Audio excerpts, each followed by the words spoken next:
Selamat pagi Pak Jemaat Tuhan. Sebelum kita mendengar firman Tuhan, kita berdoa terlebih dulu. Kita serahkan hati kita kepada Tuhan. Mari kita berdoa. Kami bersyukur untuk pagi yang indah, pagi yang sejuk, di mana kami bisa menghampiri Engkau lagi Tuhan. Tidak semua orang di pagi hari ini bisa menghampiri Engkau, karena mungkin tubuh mereka sakit, mereka nggak bisa bangun, atau mereka malas, atau mereka tidak merasa penting untuk menghampiri Tuhan di pagi hari. Tapi kami bersyukur Tuhan, di tengah-tengah isu Omikron, di tengah-tengah badai, hujan, dan sebagainya yang terjadi di kota kami, tapi kami tetap menetapkan hati kami untuk tiap pagi kami bangun dan menghampiri Tuhan. Kami percaya Tuhan berkenan atas setiap jemaat-Mu, atas setiap umat-Mu. Dan pimpin kami sebentar, kami mau menerima firman-Mu Tuhan.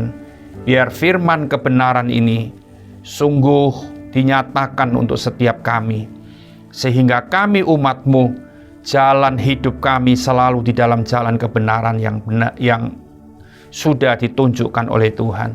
Terima kasih, urapi hamba-Mu, urapi kami semuanya, di dalam nama Yesus kami bersyukur. Amin. Shalom jemaat Tuhan, saudaraku yang saya kasihi, kita bertemu kembali pagi hari ini. Dan saya percaya keadaan saudara tetap baik-baik, walaupun banyak mungkin di antara kita yang terpapar Omikron, ya, tapi gejalanya seperti flu ringan. Jangan panik, jangan gelisah, karena apapun Tuhan bisa menyelesaikannya. Dan kita tetap sehat, bisa melayani Tuhan terus, bisa beribadah terus kepada Tuhan. Bapak Ibu Saudara, hari ini kita membaca di dalam 2 Tawarikh 8 dan 2 Tawarikh 9. Ya, kalau kita lihat 2 Tawarikh 9, mulai ayat yang pertama, itu ada satu perikop berkata kunjungan Ratu Negeri Sheba.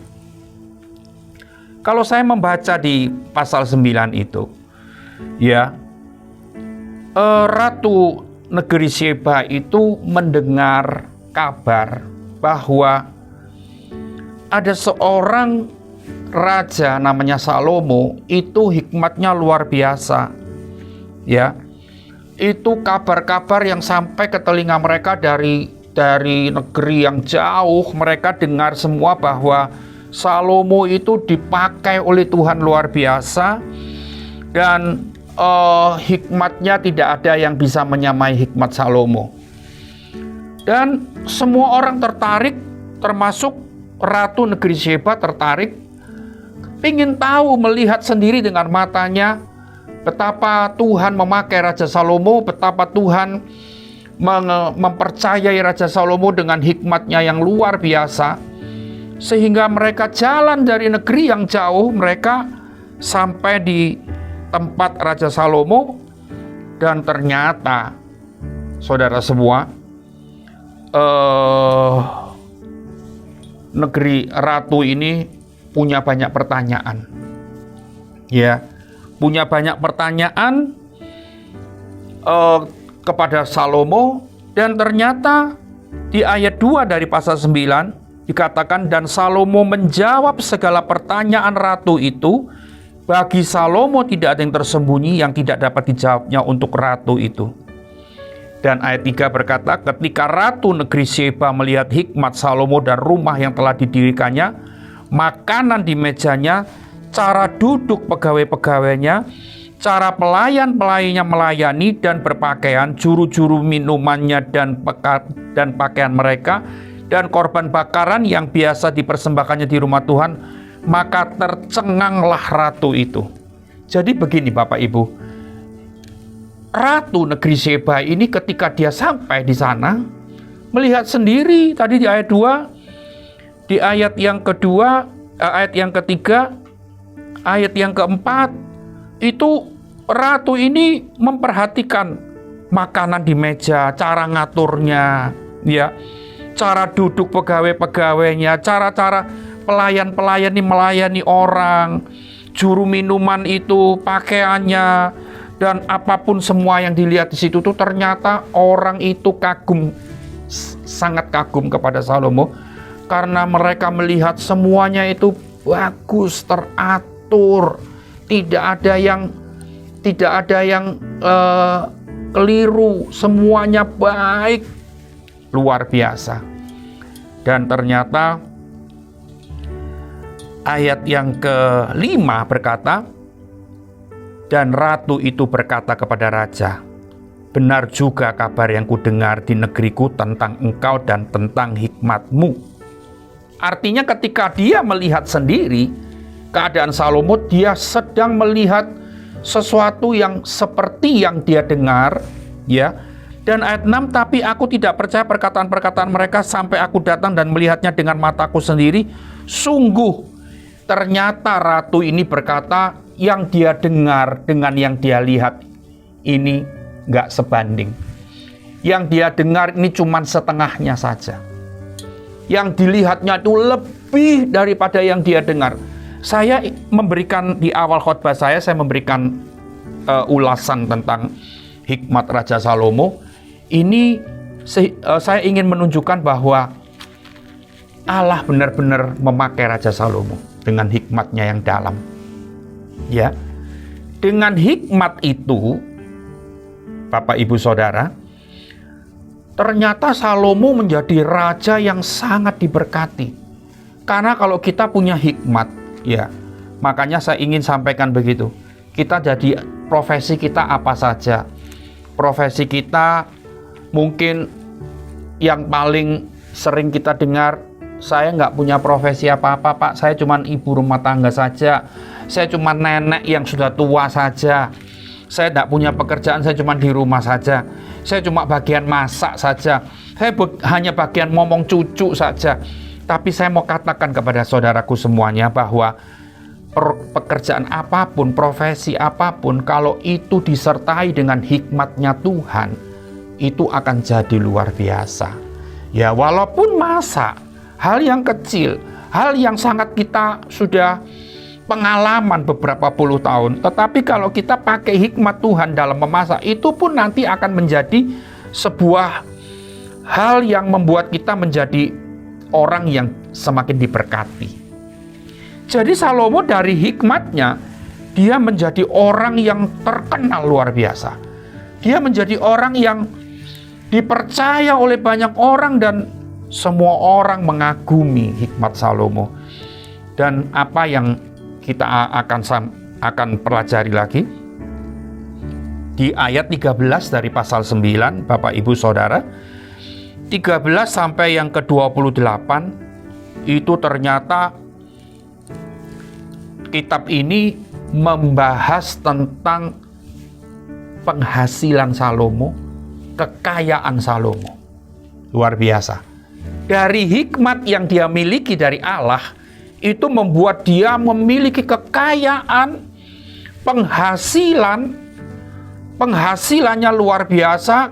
Saya tidak punya waktu untuk membaca, dan saya ingin Bapak Ibu Saudara membaca semua di rumah, mulai ayat 9 itu, terutama di ayat 13 sampai ayat 28. Penghasilannya dan kekayaannya tidak terhitung, ya. Tapi yang saya ingin sampaikan begini, Bapak Ibu Saudara. Saya tiba-tiba teringat dari ayat Yakobus 1 ayat 12. Di sana dikatakan orang yang bertahan dalam pencobaan, dia akan tahan uji dan mendapatkan mahkota kehidupan. Tiba-tiba saya ingat. Dan yang saya sampaikan hari ini, pencobaan yang dialami oleh Salomo itu bukan pencobaan masalah, bukan berupa penderitaan, bukan berupa kegagalan, tapi ternyata yang dialami Salomo ini sebagai pencobaan bagi dirinya sendiri tentang keberhasilannya, tentang ketenaran namanya, tentang sanjungan orang-orang dari negara manapun datang dan menyanjung dan membesarkan nama Salomo dengan luar biasa. Karena memang hikmatnya tidak terkalahkan dengan siapapun. Hikmat yang Tuhan beri bagi dia. Tadi saya bilang bahwa dari hikmat itu Salomo punya penghasilan yang banyak, jadi orang kaya. Ya, jadi orang kaya. Wow, saya kagum sekali. Saya tidak sempat menghitung karena saya belum meneliti harga-harga perak, harga emas, harga kuda, rempah-rempah dan macam-macam yang dimiliki dan dibawa oleh Salomo. Ya, tapi saya percaya kalau saya menotal semua, menjumlah semua, pasti saya akan mendapatkan sebuah angka yang fantastis. Angka yang besar sekali jumlahnya, tidak terhitung. Tapi yang saya ingin sampaikan setelah saya memberikan ulasan sedikit tentang keadaan Salomo, ternyata Salomo tidak kuat di dalam pencobaan. Sebetulnya begini, saudara semuanya. Sebetulnya Salomo itu, kan tadi saya bilang diberikan hikmat oleh Allah. Hikmatnya luar biasa. Dari hikmatnya yang luar biasa, itu membuat dia punya penghasilan, punya kekayaan yang besar. Ingat, sebetulnya itu Allah bukan mencobai dia. Tuhan bukan mencobai dia.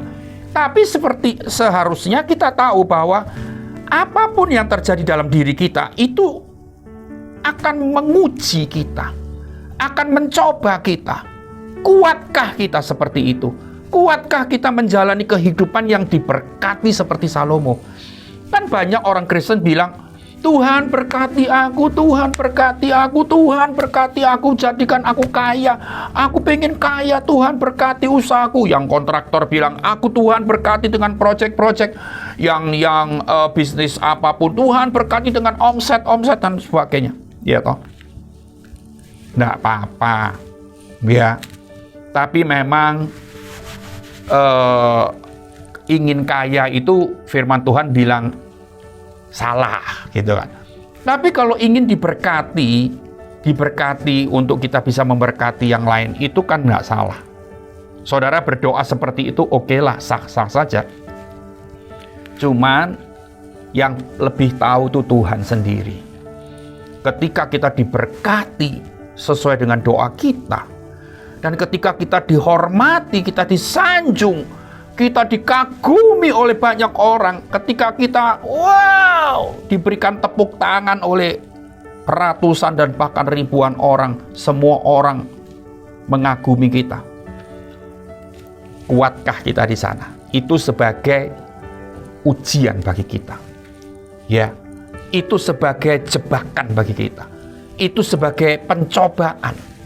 Alat yang mencoba kita di saat kita di titik puncak kita, di titik yang tertinggi dalam hidup kita, sanggupkah kita melewati itu?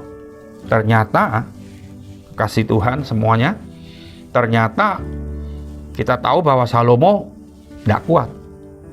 Ya, Salomo akhirnya jatuh dengan banyak wanita, 1000 wanita, kita tahu cerita itu, dan sesuatu yang mengenaskan terjadi dalam kehidupan Salomo. Bapak, Ibu, Saudara, saya kembali ke ayat Yakobus 1 ayat 12. Ya, Yakobus 1:12, berbahagialah orang yang tahan dalam pencobaan. Hari ini saya tidak berkata tentang pencobaan yang berupa penderitaan dan masalah. Tapi hari ini saya berbicara tentang pencobaan yang berupa keberhasilan, sukses besar, kaya besar. Ya, waduh, kalau saya ngomong di titik puncak itu berarti bukan main-main. Ya, siapkah kita menerima seperti itu? Yang tahu sebetulnya hati kita. Kita seringkali nangis-nangis, teriak-teriak sama Tuhan, minta kaya, minta diberkati. Tapi Tuhan membuktikan, saat kita belum kaya saat ini, saat kita masih belum disanjung orang, saat kita masih belum hormati orang, saat kita masih hidup pas-pasan, ya cukup-cukuplah. Kita seringkali aja masih tidak serius dengan Tuhan. Seringkali kita masih bermain-main dengan Tuhan. Lah, bagaimana kalau kita ini sudah diberkati luar biasa? Apa yang terjadi? Masih belum seperti itu aja kita sudah ya enggak, taat sama Tuhan, ya enggak, ya kan? Lalu kita menuntut Tuhan atau kita minta kepada Tuhan berkat yang berkelimpahan. Kira-kira Tuhan bisa memberikan enggak? Tapi kadang-kadang Tuhan juga kasih untuk kita. Tapi sekali lagi saya katakan, itu sebuah pencobaan. Tidak mudah orang Kristen melewati masa-masa jayanya dengan hidup tetap benar, dengan hidup tetap rendah hati, dengan tetap taat dan tunduk kepada Tuhan, tetap setia, tidak berkurang kesetiaannya, jarang ada.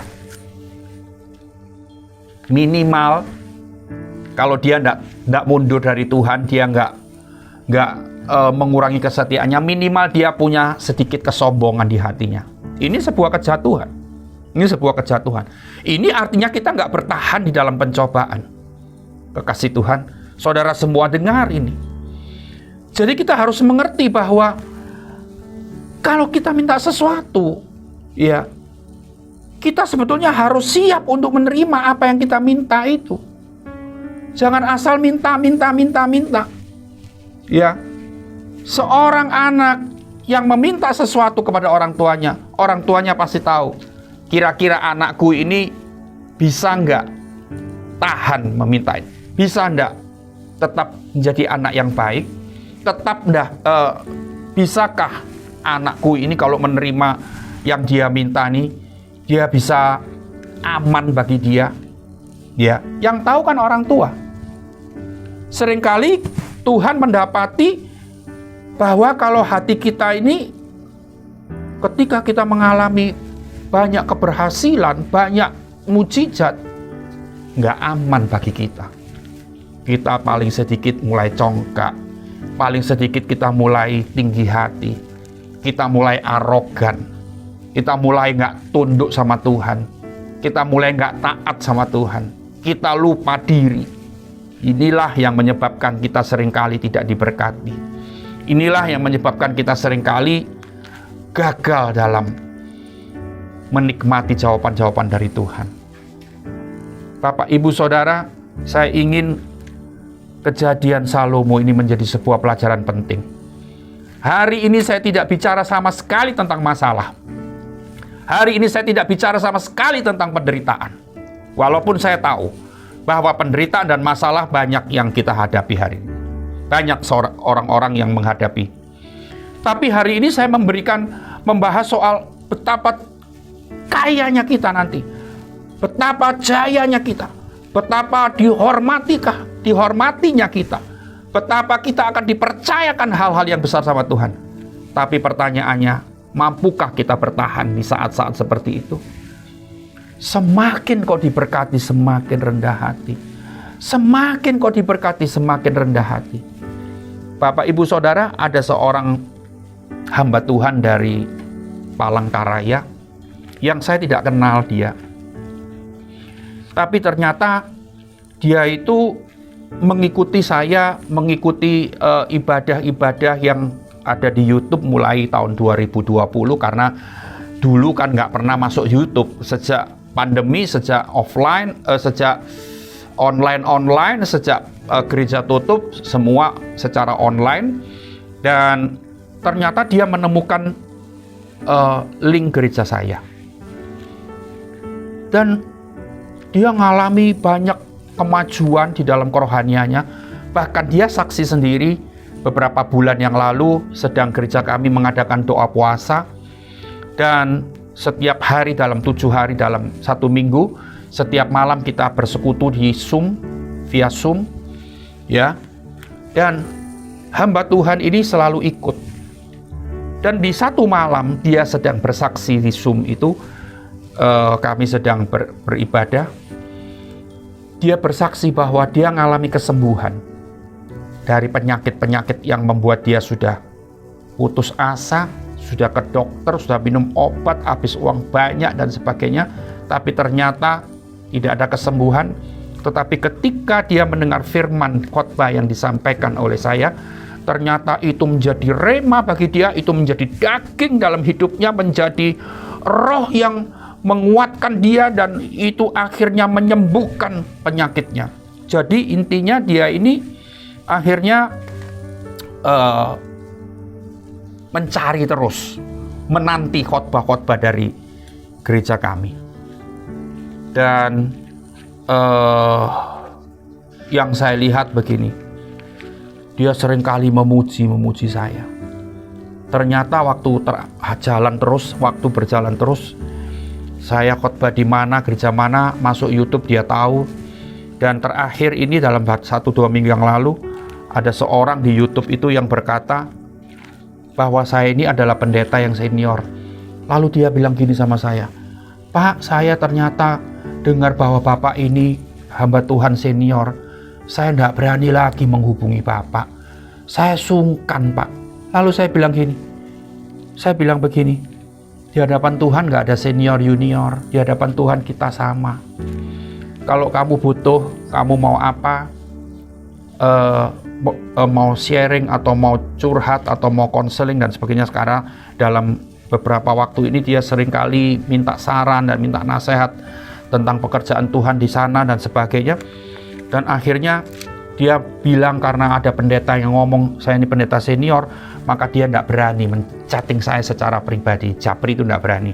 Lalu saya bilang, nggak apa-apa, kita tidak ada senior junior. Dan dia bilang ini, "Bapak, saya lihat Bapak ini rendah hati ya." Oh, saya bilang begini, saya tidak pernah merasa diri saya rendah hati. Saya di dalam pikiran saya harus selalu belajar rendah hati sampai kalau saya berdoa, kerendahan hati Kristus itu sempurna dalam hidup saya. Saya tidak pernah merasa diri saya rendah hati karena saya tahu gini, kalau saya merasa diri rendah hati berarti saya masih sombong. Dan saya hari ini berkata kepada Bapak Ibu semuanya, satu saat Tuhan akan mengangkatmu. Satu saat Tuhan akan membawa engkau dalam kemuliaan, di dalam hal-hal yang dahsyat dan besar. Ingat, jangan sampai jatuh. Tetaplah rendah hati. Yang paling penting, kerendahan hati. Semakin diangkat Tuhan, semakin engkau merasa nol, tidak ada apa-apanya. Jangan pernah merasa engkau sudah rendah hati. Kalau engkau merasa sudah rendah hati, berarti engkau masih sombong. Saya tadi katakan, jujur di hadapan Tuhan, saya tidak pernah merasa rendah hati. Yang saya ingin dalam pikiran saya tetap mau belajar sampai kerendahan hati Kristus sempurna dalam hidup saya. Biarlah orang lain yang menilai, tetapi itu orang lain dan Tuhan yang menilai. Tetapi saya tetap membuka hati di hadapan Tuhan. Jemaat Tuhan pagi hari ini, sekali lagi saya katakan, satu hari, satu saat, kau akan dibawa naik oleh Tuhan sampai di puncak hidupmu. Tapi ingat, jangan sampai engkau tidak tahan dalam pencobaan itu. Engkau tetap rendah hati. Semakin dipakai Tuhan, semakin rendah hati. Semakin dipercaya banyak uang, semakin dipercaya banyak kekayaan, semakin rendah hati. Dan itulah yang Tuhan inginkan. Mari kita berdoa. Bapa, kami bersyukur karena firman-Mu itu lengkap. Memberi nasihat kepada kami ketika kami ada di bawah. Memberi nasihat kepada kami ketika kami ada di atas. Kami harus tahan ketika kami di posisi manapun. Kami harus tahan, Tuhan. Dan satu hal yang kami tetap ingat, ketika kami tahan di dalam pencobaan macam apapun di bawah ataupun di atas, kami akan mengalami sebuah kepercayaan yang lebih lagi, yaitu mahkota kehidupan, kebesaran yang tiada taranya, kemuliaan, kehormatan Engkau berikan bagi kami. Aku berdoa untuk jemaat-Mu di dalam nama Yesus. Tuhan menjadi perlindungan bagi kami semuanya. Dari segala virus Omikron dan semuanya, Tuhan tetap memberi kesehatan karena ada darah Yesus yang mengalir dalam tubuh kami. Kami bersyukur Tuhan, diberkati setiap jemaat yang sudah menerima firman-Mu, tempat mereka masing-masing. Tuhan memberkatimu, Tuhan melindungimu, dan Tuhan menyinarimu dengan wajah-Nya. Dalam nama Yesus kami bersyukur. Amin. Tuhan Yesus memberkati.